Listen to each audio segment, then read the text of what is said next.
오늘의 말씀은 이사야 8장 1절에서 8절 말씀입니다.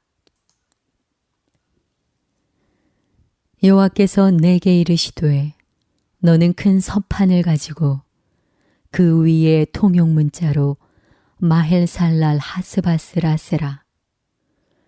내가 진실한 증인 제사장 우리야와 여베레기야의 아들 스가랴를 불러 증언하게 하리라 하시더니 내가 내 아내를 가까이 하매 그가 임신하여 아들을 낳은지라.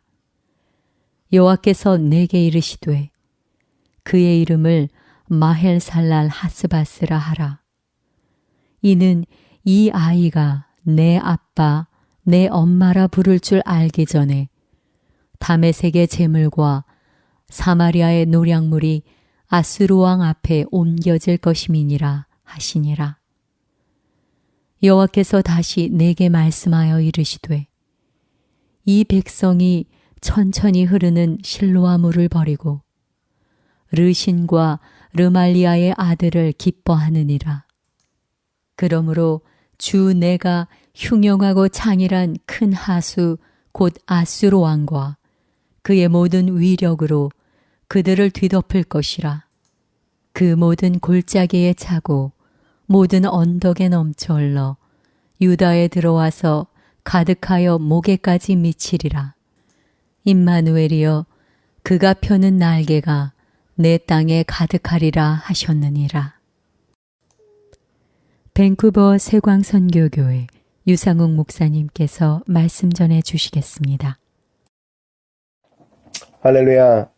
오늘 하루도 하나님의 놀라우신 사랑과 축복이 여러분의 삶 가운데 가득하기를 주님의 이름으로 축원합니다.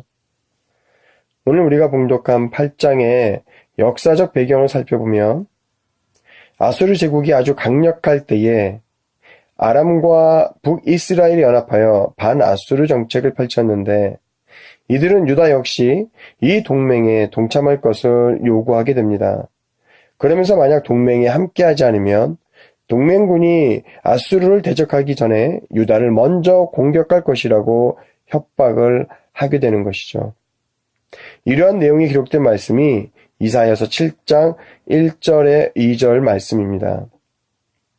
우시아의 손자여 요담의 아들인 유다의 아하스 왕 때에 아람의 르신 왕과 르말리아의 아들 이스라엘의 베가 왕이 올라와서 예루살렘을 쳤으나 능히 이기지 못하니라. 어떤 사람이 다윗의 집에 알려 이르되 아람이 에브라임과 동맹하였다 하였으므로 왕의 마음과 그의 백성의 마음이 숲의 바람의 흔들림같이 흔들렸더라. 이러한 역사적 상황 속에서 유다의 우시야 왕은 아람과 에브라임의 동맹군을 두려워하면서도 역시 아수르의 강력한 군대를 염려하여 이들의 동맹에 협력하는 것을 쉽게 결정하지 못하고 망설이게 됩니다.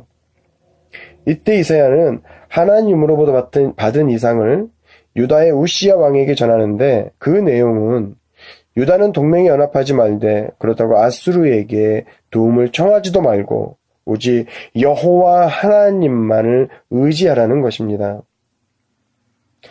그러나 우시야 왕은 이러한 선지자의 말을 들었음에도 불구하고 당장 눈에 보이는 두려움을 해결하고자 결국 아수르에게 아람과 에브라임의 동맹군을 물리치기 위한 원군을 보내줄 것을 요청하게 됩니다.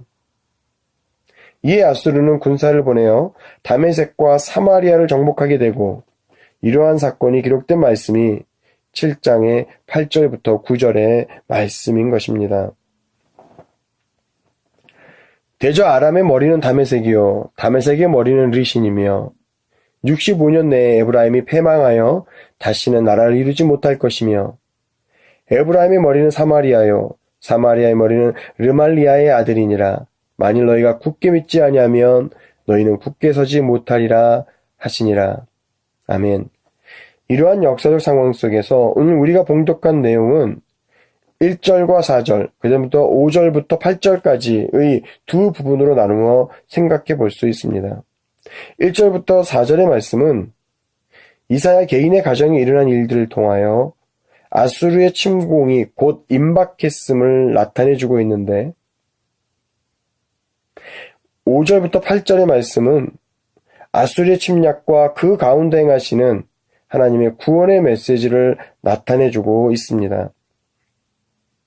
1절의 말씀을 보면 하나님께서 이사야에게 이르시되 너는 큰 서판을 가지고 그 위에 통용 문자로 마할살랄 하스바스라고 쓰라고 말씀하십니다. 이 말의 뜻은 약탈과 누락에 급속히 이르렀다는 뜻입니다.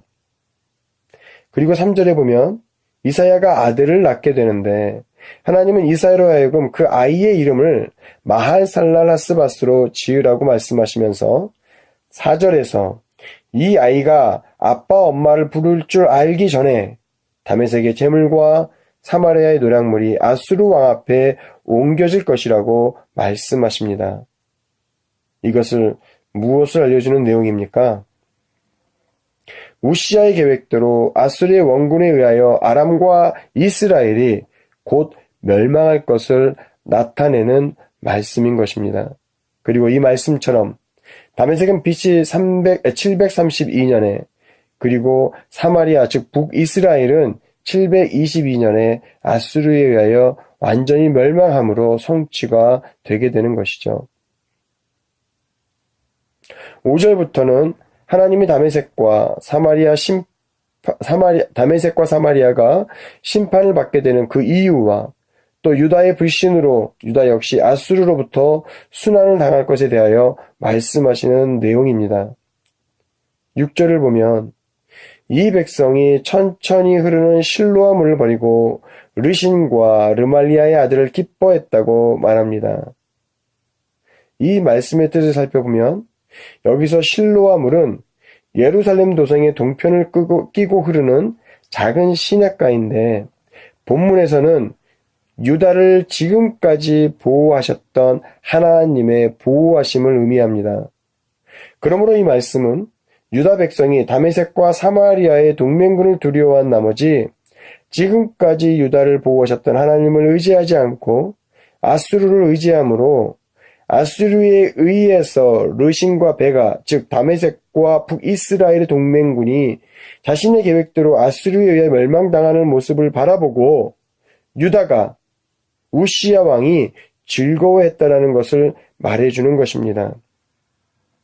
그런데 이처럼 유다가 하나님을 의지하지 않고 눈에 보이는 강대한 힘인 아수르를 의지했던 결과는 무엇일까요? 7절과 8절을 살펴보니 내가 흉흉하고 창일한 큰 하수 곧 아수르 왕과 그의 모든 위력으로 그들 위에 덮을 것이라. 그 모든 골이 차고 모든 언덕에 넘쳐 흘러 유다에 들어와서는 창이라고 목에까지 미치리라고 말씀하십니다. 무슨 의미입니까? 이 말씀은 유다가 하나님을 의지하지 않고 아수르를 의지함으로 당장 눈앞의 어려움은 면했지만 유다 너희들도 너희가 의지했던 그 아수르에 의해서 수탈과 약탈을 당할 것이라는 예언인 것입니다.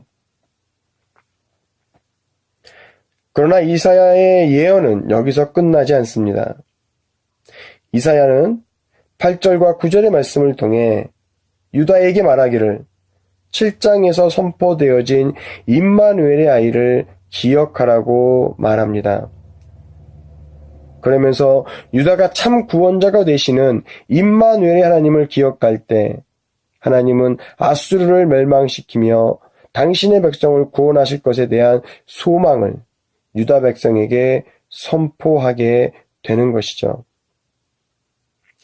임마누엘이여 그는 펴는 날개가 내 땅에 편만하리라 하셨느니라. 너희 민족들아 환호하라. 빌경 패망하리라. 너희 먼 나라 백성들아 들을지니라. 너희 허리를 동이라. 필명 패망하리라. 너희 허리에 띠를 띠라. 빌경 패망하리라. 아멘. 사랑하는 성도 여러분, 인생을 살아감에 있어서 내 평생에 나의 힘과 위로가 되었던 것은 무엇이었습니까? 많은 경우 우리는 하나님의 하나님 되심을 고백하면서도 그분을 온전히 신뢰하지 못하고 내게 힘이 되고 나를 위로할 수 있는 또 다른 무언가를 찾아 헤매는 그런 우리의 모습을 발견하지는 않습니까? 성경은 하나님은 역사를 주관하시는 분이며 모든 인생을 눈동자와 같이 살피시는 분이라고 말씀하십니다. 하나님은 애굽에서 이스라엘의 고통의 외침을 들으시고 그들을 가나안에까지 들어가기까지 구름기둥과 불기둥으로 인도하시며 그들과 늘 함께 하셨습니다. 다니엘과 세 친구인 사드락과 메삭과 아벳느고가 사자들의 굴에 던져졌을 때에도 하나님은 그들과 함께 하셨습니다. 베드로가 성령이 충만하여 전도하다가 옥에 갇혔을 때에도 바울과 실라가 매를 맞고 옥에 갇혔을 때에도 하나님은 그들과 함께 하셨고 그들을 구원하셨습니다. 임마누엘의 하나님으로 우리와 함께 계셨던 예수님은 사람들의 모든 순간, 즉 기쁨과 슬픔과 고통과 애통의 순간에 늘 함께 하셨습니다. 이처럼 성경은 하나님께서 어떻게 그들과 함께 하셨으며 보호자가 되셨는지 우리에게 계속해서 증거하고 있는 것입니다. 사랑하는 성도 여러분, 나의 힘과 능력이 되시며 참 위로자요 구원자가 되신 하나님 한 분을 바라보시기를 주님의 이름으로 축원합니다.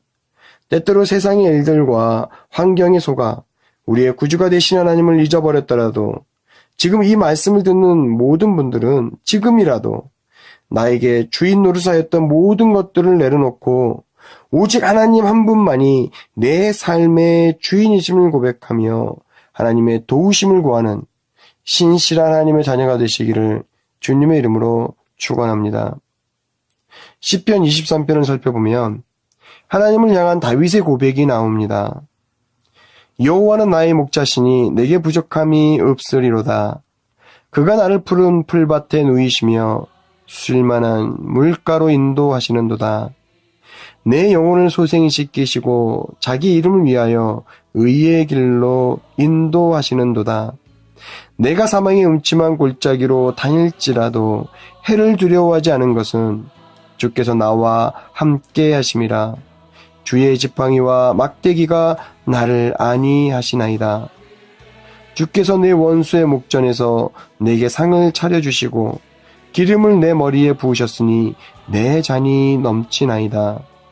내 평생의 선하심과 인자하심이 반드시 나를 따르리니 내가 여호와의 집에 영원히 살리로다. 아멘. 다윗은 자신의 불확실한 미래에도 불구하고 여호와 하나님의 선하심과 인자하심이 나를 인도할 것이라는 확신을 가지고 있었습니다. 하나님께서는 때로는 내가 이해할 수 없는 길로 이끄시기도 하겠지만 과거에 나를 인도하셨던 하나님께서 계속해서 신실하게 선한 길로 인도하신다는 확신을 가지고 있었기에 다윗은 시편 23편을 고백할 수 있었던 것입니다.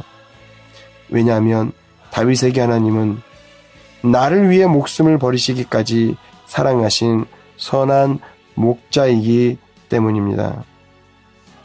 사랑하는 성도 여러분, 이 시편 기자의 고백이 하나님 앞에서 오늘을 살아가는 저와 여러분의 고백이 되기를 주님의 이름으로 축원합니다. 오늘의 말씀은 이사야 8장 1절에서 8절 말씀입니다. 여호와께서 내게 이르시되 너는 큰 서판을 가지고 그 위에 통용 문자로 마헬살랄 하스바스라 쓰라. 내가 진실한 증인 제사장 우리야와 여베레기야의 아들 스가랴를 불러 증언하게 하리라 하시더니 내가 내 아내를 가까이 하매 그가 임신하여 아들을 낳은지라. 여호와께서 내게 이르시되 그의 이름을 마헬살랄 하스바스라 하라. 이는 이 아이가 내 아빠 내 엄마라 부를 줄 알기 전에 다메섹의 재물과 사마리아의 노략물이 아수르 왕 앞에 옮겨질 것임이니라 하시니라.